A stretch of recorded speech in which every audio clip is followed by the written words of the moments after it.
ఉక్రెయిన్పై Russia భీకర దాడులు చేసింది. దీంతో ట్రంప్కు మళ్ళీ కోపం వచ్చింది.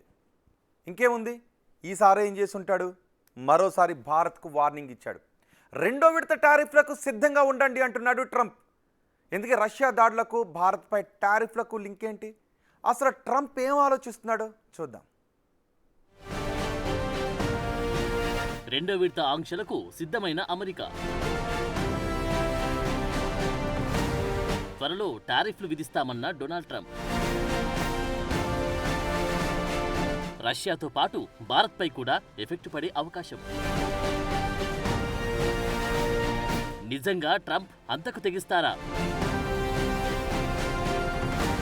బటర్ఫ్లై ఎఫెక్ట్ ఎక్కడో ఏదో జరిగితే దాని ఇంపాక్ట్ ఇంకెక్కడో కనిపిస్తుందని చెప్తుంది ఈ థియరీ. ఇప్పుడు జియో పాలిటిక్స్ చూస్తే ఈ థియరీ ముమ్మాటికి నిజమని అర్థమవుతుంది. రీసెంట్ గా ఉక్రెయిన్ రాజధాని కీవ్ పై రష్యా భీకరంగా దాడి చేసింది. ఏకంగా ప్రభుత్వ కార్యాలయాలను టార్గెట్ చేసుకుని ఈ దాడులు జరిగాయి. ఇప్పుడు ఈ ఘటన సరికొత్త నిర్ణయాలకు తెరలేపిందని చెప్పాలి. ఈ దాడిని ఉక్రెయిన్ ఎంత సీరియస్ గా భావించిందో అంతే సీరియస్ గా తీసుకుంది అమెరికా. ఇప్పుడు రష్యాతో పాటు ఆ దేశంతో వ్యాపారం చేసే దేశాలపై రెండో దశ టారిఫ్లు విధిస్తామని ప్రకటించారు ట్రంప్.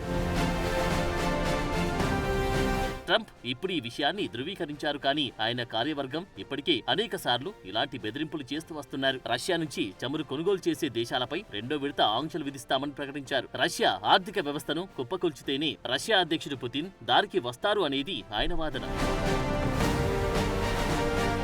ఇప్పటికీ భారత్పై 50% టారిఫ్లు విధించారు ట్రంప్. ఈ టారిఫ్లు ఖచ్చితంగా పనిచేస్తాయని 2 నెలల్లో భారత్ ఏకంగా సారీ చెబుతుంది అంటూ ట్రంప్ కార్యవర్గం చెబుతుంది. ఇలాంటి సమయంలో మరిన్ని ఆంక్షలు విధిస్తే పరిస్థితి ఎలా ఉంటుందనేది ఇప్పుడు చూడాలి. ఇక్కడ మరో వాదన కూడా ఉంది. నిజంగా ట్రంప్ అంతకు తెగిస్తారా లేదా అని. ఎందుకంటే ఇప్పటికే భారత్ కు చాలా దూరమయ్యారు ట్రంప్. ఇది భవిష్యత్తులో అమెరికాకు చేటు చేస్తుందనేది అనేక మంది నిపుణులు చెప్తున్న మాట. దీంతో ట్రంప్ ఈ మధ్య కాస్త స్వరం మార్చారు కూడా. మరి ఇలాంటి సమయంలో మరో విడత టారిఫ్లు విధిస్తారా లేదా చూడాలి.